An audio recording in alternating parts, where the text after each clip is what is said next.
Permitam-me fazer um parêntese. Não só agressões a trabalhadores, medidas de toque de recolher. Medida de toque de recolher é incompatível com o Estado democrático de direito. Medida de toque de recolher não é medida de prevenção à doença. É medida de repressão própria a estados autoritários.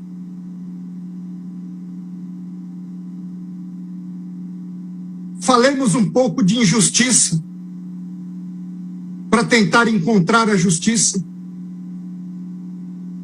Tanto é injusto fechar-se templos e atividades religiosas, que a Suprema Corte dos Estados Unidos, em 2 precedentes, disse isso ser inconstitucional.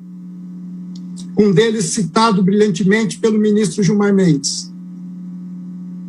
E o segundo que trata de medidas adotadas pelo Estado da Califórnia, onde disse a Suprema Corte dos Estados Unidos em um dos seus votos: há 4 razões alegadas pelo Estado para proibir os atos religiosos. Em primeiro lugar, a alta interação entre pessoas. Segundo, proximidade física. Terceiro, permanência em períodos longos no mesmo local. Quarto, haver atividades de canto religioso. Diz a Suprema Corte: ninguém duvida que esses fatores podem aumentar o risco. Ninguém duvida que há um interesse público em diminuir esse risco. Essa Corte diz: não está negligenciando o sofrimento que muitos experimentam na pandemia. Porém, o Estado da Califórnia se equivocou na medida em que sugere que esses 4 fatores estão sempre presentes na atividade religiosa, ou sempre ausentes em outras atividades seculares que a sua regulação permite. O Estado da Califórnia não buscou explicar por que não poderia enfrentar essas preocupações legítimas com regras mais brandas do que o banimento completo dos cultos. Em segundo lugar, vamos comparar situações fáticas similares.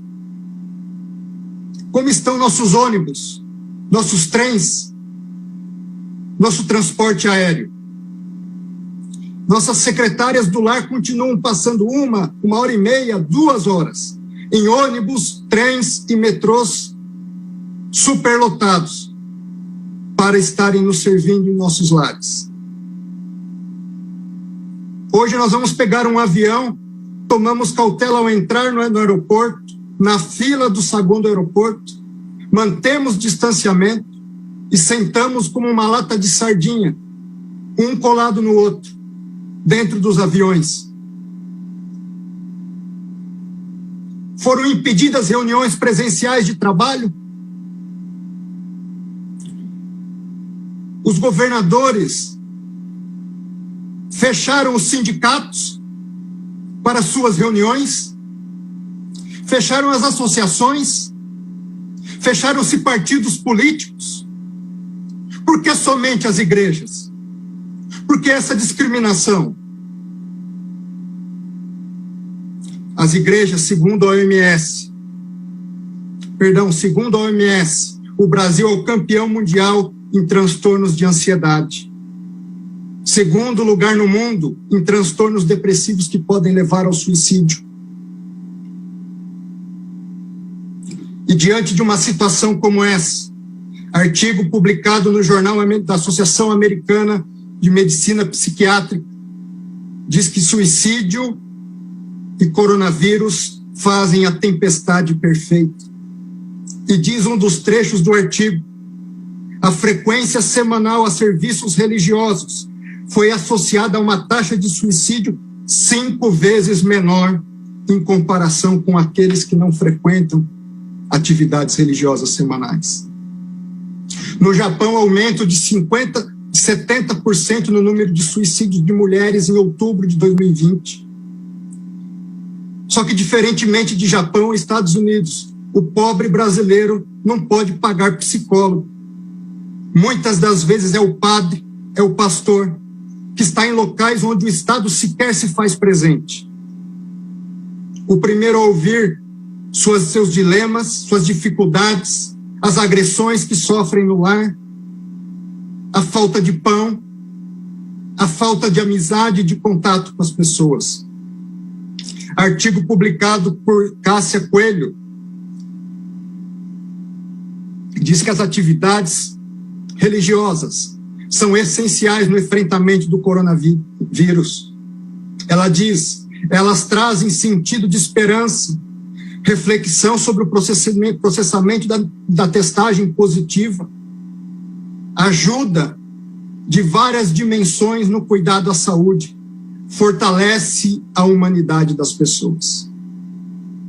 Senhores ministros, senhoras ministras, a Constituição brasileira não compactua com o fechamento absoluto e a proibição das atividades religiosas. Não compactua com a discriminação das manifestações públicas de fé. Tanto é assim que remédios excepcionalíssimos da própria Constituição não admitem sequer esse tipo de medidas que estão sendo adotadas regionalmente. Não há cristianismo, e aqui eu concluo, sem vida comunitária. Não há cristianismo sem a casa de Deus. Não há cristianismo sem o dia do Senhor. É por isso que os verdadeiros cristãos não estão dispostos jamais a matar por sua fé, mas estão sempre dispostos a morrer para garantir a liberdade de religião e de culto. Que Deus nos abençoe, tenha piedade de nós, e eu começo por mim. Muito obrigado. Muito obrigado, doutor André Luiz de Almeida Mendonça, pela sua